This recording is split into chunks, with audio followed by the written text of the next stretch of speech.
Welcome to the Newsfeed. I'm Paris Jackson. We had the opportunity to sit down with new Seattle Mayor Katie Wilson and discuss her priorities in office as her administration faces a myriad of local and national challenges. Here is that conversation.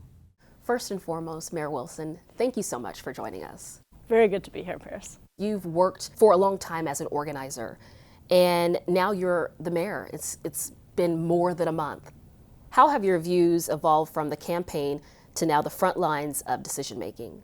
Yeah, that's a great question. I'll say in the first place, it's amazing now to be in this position where I have this great team in the mayor's office and there's 14,000 city employees, and to really feel that I'm in a position with that team to do things that really move the needle for people's quality of life. And it's just a different part of the picture, I think, than being on the outside as an organizer, and always pushing and being like, here's the thing that people need. We're just going to push and push and push until we get there. And now being the mayor, feeling that I have kind of a different set of levers at my disposal to get things done, and then at the same time really feeling also how important it is to have people and organizations and movements on the outside that are doing that pushing, right, and providing that perspective on what the community needs, and also creating that public support that really makes hard things possible politically. So it's definitely just a different piece of the puzzle and a different perspective. But it's been, it's been really great so far, and it's just great to meet so many dedicated public servants who work at the city and who are just like in this work for the right reasons, really love this city and really want to make life better for all the people who live here. In your State of the City address, you pledged to bring 1,000 units of housing before the end of the year and 500 before the World Cup. Where do you plan to find the money for the housing? Yeah, and so this is emergency housing and shelter specifically. So we're trying to really tackle our crisis of unsheltered homelessness here in Seattle. And we have some of the highest rates of unsheltered homelessness here compared to our peer cities around the country. And of course, this is, if you walk around outside, a lot of people are sleeping unsheltered, living in tents or sleeping in doorways. And a lot of folks who have really complex needs related to drug addiction or mental illness. And so it's really, I would say, the top priority of my administration to address this crisis. So we are moving rapidly to accelerate expansion of shelter and emergency housing. I signed an executive order a few weeks ago to basically get our city departments aligned and moving in that direction. Your question, where are we going to find the money? So we've been combing through the city budget, looking for places where we can use funds for their intended purpose, but kind of like shift a little bit to really put everything together in the right way so that we can open these new units. And so we have found some funding in the city budget for this. We are also going to be working with council to allocate some additional funds, and then we're also working with philanthropic partners to raise money for kind of the capital side of actually standing up new units. And this might look like tiny house villages or other micro-modular housing. And I'm feeling very hopeful about this work. We're going to be making some announcements in the weeks ahead about kind of the specifics of our plan. But it's very heartening to see how the city is really coming together around this goal, because I think everyone from the business community to residents in neighborhoods around the city to folks who are sleeping unsheltered and really want a place to go inside and it's just not there, right? I think like everyone wants the same thing, which is to see that real progress. And so, this is something that we're very committed to making happen. And sticking with the homelessness crisis and particularly emergency housing that you are working on, in your address, you also shared how you temporarily halted a sweep of an encampment in Ballard to give more time to find housing for residents, which resulted in 6 people being moved inside who otherwise would have been swept. How will the city be able to respond to future encampments when, as you said that night, we simply don't have enough housing, shelter, and services for everyone who's living unsheltered? This is really why we're putting this big focus on opening new space inside, right? Because we know that we have both this obligation to address unsheltered homelessness and Also, people rightly expect to have, a sidewalk that they can walk down and, a park where they and their children can go and play. And so we're taking the mandate to keep our public spaces open and accessible very seriously. So our Unified Care team is continuing to basically identify areas where there's an encampment, where there are safety hazards or where it's obstructing another use of that public space, and we are continuing to clear those encampments. And at the same time, we know that sweeps are harmful for the people who are living there often, right? That's disruptive to whatever stability, community they've been able to build, and that this is not an ideal solution, right? Moving people around the city from place to place is not what we want to be doing. So we are continuing to do encampment removals, especially responding to safety hazards. But at the same time, we're going to be moving to rapidly expand emergency housing and shelters so that we can be actually moving people inside rather than just making them move to another location outside. You recently announced the elimination of regulatory barriers to speed up the permitting process in order to accelerate the production of housing and shelter needs. How will this fix that need? So this is one small piece of a large puzzle, right? So we know that our housing crisis has been building for many, many years. It has many causes. The big one is that we have not been building housing to match our growing region, right? We've had people moving to Seattle, to our region for many, many years, as part of the tech boom and just all of the reasons why people want to live in this city. And we have not built housing to match. And so that mismatch has really helped to drive up rents. Now, that's not the only cause, right? We've also seen decades of federal disinvestment in subsidized housing. And so tackling this crisis really is an all hands on deck kind of thing, right? So there's not just one thing we can do, but one thing we can do is make it possible for the private market to build more housing in our great neighborhoods around the city. And so the legislation that you mentioned, speeding up, reducing some of those permitting obstacles is part of that. But that's not going to solve it all by itself, right? So we're going to have more chances this year and in the years ahead to make it possible for more housing to be built around the city. And then at the same time, I'm very committed to supporting Seattle's new social housing developer, which just got its first big infusion of revenue from the tax that was passed by voters last year. And so we're going to be working hard to make sure that they get up and rolling and start to acquire and develop units that will be, permanently affordable, publicly owned, affordable housing. And so those are two pieces of the puzzle, but not the only pieces by any means. When we talk about those proposed so-called junk fees, you talked about eliminating those for renters. What will that look like? Yeah, so I'm a renter myself, so I'm coming from the perspective of someone who knows what it's like when every year you get your lease renewal notice and they're like, your rent's going up another $100 a month, right? And it can be really hard, right? If you're a renter who's already paying over 30%, maybe even over 50% of your income every month on your housing, like that just doesn't leave a lot of money left for other expenses. And so one thing that you see, especially when you're dealing with some of the big kind of corporate landlords or management firms, is that in addition to your monthly rent price, which is too high, there will also be kind of hidden fees in your lease that you don't necessarily notice when you're originally signing it. But maybe they're like, we're going to tack on another $25, which is your share of the utilities for the common space, and then here's mandatory valet garbage service, and there's all these kind of like weird fees that you don't really anticipate that basically add to your monthly rent. And we've seen this really explode, I would say, over the last 5 years or so, where this has just become kind of a tactic to kind of nickel and dime tenants.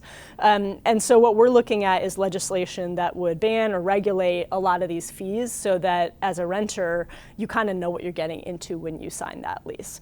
And so we've done a survey of renters, and I believe we had like over 6,000 people who took that survey, and that was really to help us get a better idea of the landscape and what kind of fees are most common that people are getting hit with.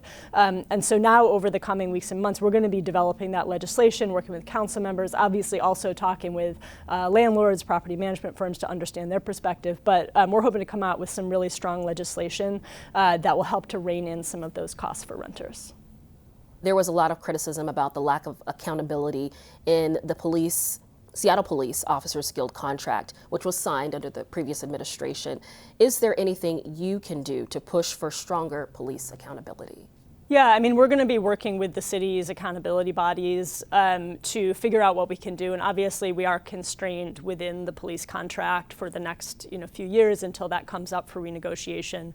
But I do think there's progress we can make. Another area where we're putting a lot of energy is into really the relationship between our police department and the care department, right, which is our alternative non-police responders for crisis calls.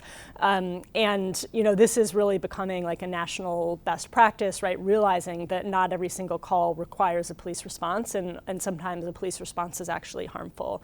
And so we also have some issues with the police contract there where it constrains much more than is ideal the kinds of calls that our care team is allowed to respond to. So we're going to be basically working with our care team, working with our police department, trying to make sure that they're working together in the best way possible so that the right responder responds to any given call. So that's another big body of work that we're working on. And speaking, just staying right on that point with the care team and Seattle police, specifically to nail down, to address some of that tension, between those two entities, will we see, can you give a timeline of when we can see care team folks being dispatched at an increased rate? Yeah, I mean, they're like staffing up, and so I would hope that people are starting to see that already, but it will be, it's going to be a work in progress, and I think we're going to just figure out how we can really maximize the use of the care team, and part of that is really like making sure that our officers understand the circumstances under which they should be calling in the care team to take care of a call. So yeah, I would hope that over the course of this year, that's something that people can kind of see around them. You decided to keep Seattle Police Chief Barnes in his job. How was your relationship with the chief? Really good. I think that Chief Barnes is a great guy, and he brings a lot of really valuable experience to Seattle. I think one example is that in the wake of the really tragic shootings in Rainier Beach, we are both working with the community, the neighborhood, the families, but at the same time, really taking a hard look at the city's approach to gun violence prevention and how we respond to gun violence. And the chief brings a lot of really good experience from his previous work in that area. And so we're going to be drawing on that, as well as all of our experts in the community-based organizations, and learning from things that have worked in other cities that have really succeeded at reducing gun violence, to try to just kind of reformulate our approach around best practices and have kind of a strategic framework that makes sure that we're really basically getting results as we move forward, right? Because we can't keep losing our young people. Absolutely, and one of the things when we talk about gun violence is that grieving and mourning that the Rainier Beach community is currently dealing with right now, losing 2 students to gun violence. What do you want to see in terms of stronger gun violence prevention policy? So there's a number of pieces to this. One thing that we're doing in the wake of those shootings is working with our police department and with the schools to formulate this kind of and with community-based organizations, this kind of 90-day plan for really supporting the community and trying to make sure that there's not retaliatory violence, right, that things don't escalate. And so that's a lot of kind of support for individuals and for folks in the schools. And part of that too is working with our police department to make sure that there's increased police presence in that area. And one thing that I heard loud and clear when I went down and talked to young people, young folks at Rainier Beach High School, is that they do want that increased police presence, but it's also really important that the officers who are there also understand the community, ideally come from the community, right, look like them, right? They really want to know that they can trust the officers who are there to serve and care for them, and that's not always the case right now, right? So I think we have some work to do with our police department and just moving forward as we're recruiting and retaining great officers, right, in making sure that we're also building those trusting relationships between our police force and the communities that they're serving. And so that's a big part of it too. And there's we have a lot of great community-based organizations in Seattle that do violence intervention and violence prevention work, and so part of it is really just the city working with them, making sure that they're resourced to do the work that they do, and also just make sure that, again, we're kind of aligning all these different pieces under a larger kind of strategic framework to make sure that we're making that progress, and also just assessing what's working and what's not, so that we can do more of what's working and do less of what's not. It seems you're currently weighing the best route when we talk to, and staying on this topic, the expansion of the city's existing CCTV surveillance cameras. There's a lot of talk on both sides about going forward with the cameras and the expansion or not. Where do you stand today? Yeah, and I mean, this is something that this is a very complex and contentious issue, obviously, and there are really strong feelings in the community for really good reasons, right? Because I think the bottom line and what we all agree on is that people deserve to feel safe in their community. Immigrants deserve to feel safe in their community. Folks in the Chinatown International District, in the Central District, in Rainier Beach, everyone deserves to feel safe walking around. And right now, that's not the case. And the reasons why that's not the case are multiple, right? Because we have levels of gun violence that are much higher than they should be. Because we are in a position where we're facing threats from the federal government and from potential surges in ICE activity. And so, I think the issue with the cameras, we're weighing very carefully, I'm weighing very carefully, and also we're just trying to get some additional information. So the concerns that I expressed during the campaign, I very much still have, right, about the security of the images and the footage that is being captured by our CCTV cameras. That footage is held locally for 5 days and then deleted, but the biggest risk is really when there is an incident and SPD or the care department goes to view footage and it gets uploaded, and at that point it's in the cloud. And so we're trying to figure out now basically where the servers are, right? Is that in a state that has protections like Washington does or not? So we're trying to learn more about the security or potential insecurity of that data. And at the same time, weighing the risk of the misuse of that data against what the CCTV cameras are used for, right? And so, when there is a crime, the CCTV cameras have proved useful in being able to apprehend the suspect and also being able to rule out suspects, right? So if the police bring someone in and you can look at the camera, you can say, well, that's not that person, they can release them, right? So it also reduces how much we're hauling in and holding people who didn't do something. So there's a real usefulness to those cameras, and at the same time there's a risk, and so we're trying to weigh that very carefully because, again, there are strong feelings really legitimate feelings in the community on both sides of that. Staying in the same vein in terms of the use or misuse of those cameras, when we talk about immigration enforcement, although Seattle hasn't seen a surge from ICE currently, can you share with our audience what your office is doing or has done to protect the rights of people within Seattle Metro?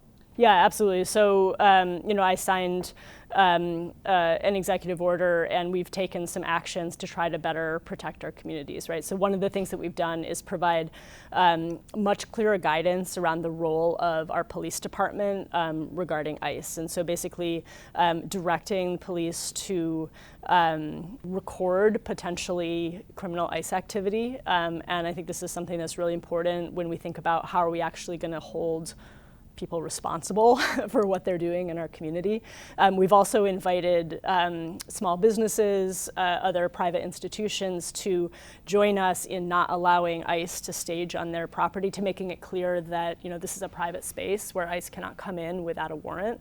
And so we have signs that, for example, a small business can put in their window, and we are prohibiting ICE from staging on city property. We're also doing a lot more to really regularly brief and connect with all of our immigrants' rights partners around the city and make sure that we are using our city resources that were allocated during the budget process last year to support all of the work that they're doing out in the community to try to keep people safe and support our rapid response network and make sure that we're providing legal aid and all of that. So we've done some things, and obviously we're continuing to talk with our partners about what else can we do to keep people as safe as possible, also knowing that there are limits to what the city can do, and part of it too is making making sure that we're working really closely with our community partners to be as ready as possible if a surge happens, so that we are coordinating, communicating, and we're able to really stand up for people together.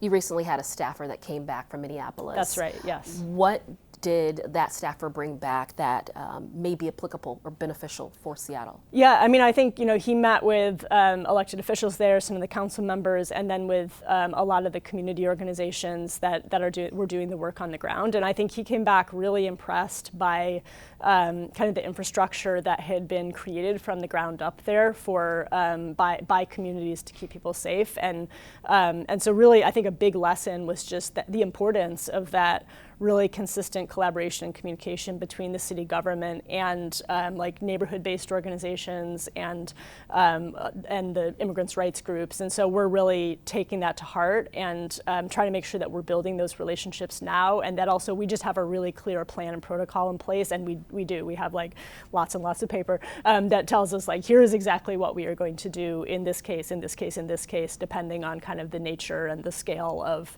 the threat as it emerges. One thing that is apparent about your leadership is how inclusive, intentional, and wide your coalition is. Why is it important to have this expansive coalition?